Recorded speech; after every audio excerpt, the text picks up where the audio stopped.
It's important to have this open access on this land, even though it's vastly changed from what it was just a couple of hundred years ago, from the way it was for thousands of years before that, the way our ancestors took care of it.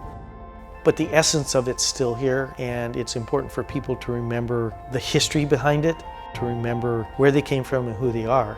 And that includes the visitors here now, the newcomers over the last 250 years who now occupy most of Ohlone, which is now called San Francisco.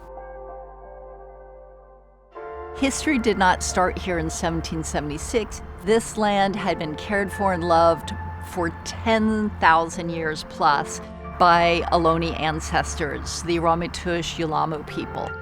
The Presidio started out as a beautiful place, a place where our native relatives came and they saw water and they saw an opportunity to connect with nature. And the military saw it as a place in the past that's near the waterways, as a military fort. It was actually not a good thing, what it did military-wise in the destruction of the land.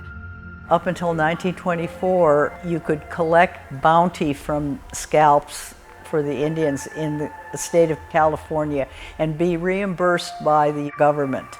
That is genocidal, it's wars against humanity, and it's where we go from here forward.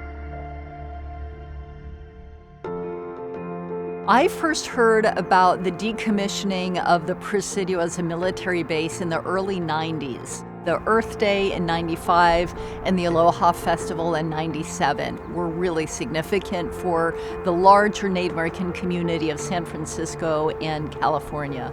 Ohlone representatives were present, and they said this is the first time we have been recognized on our ancestral lands in San Francisco in over 250 years.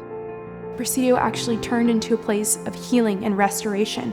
It brings together people that actually take care of the land.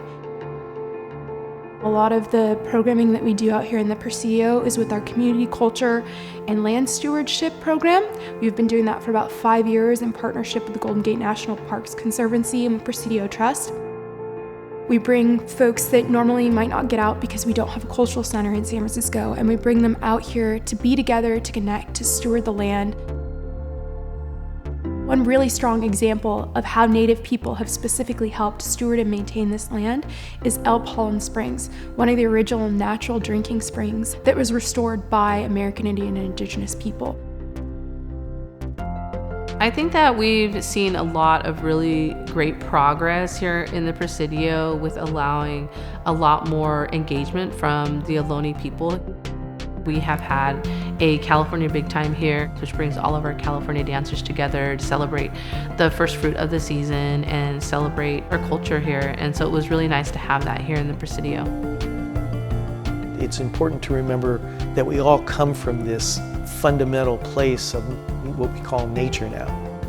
It's an obligation and a sacred duty for us to continue that work that we believe we were put here to do. It's just take care of the land as it has taken care of us for thousands of years.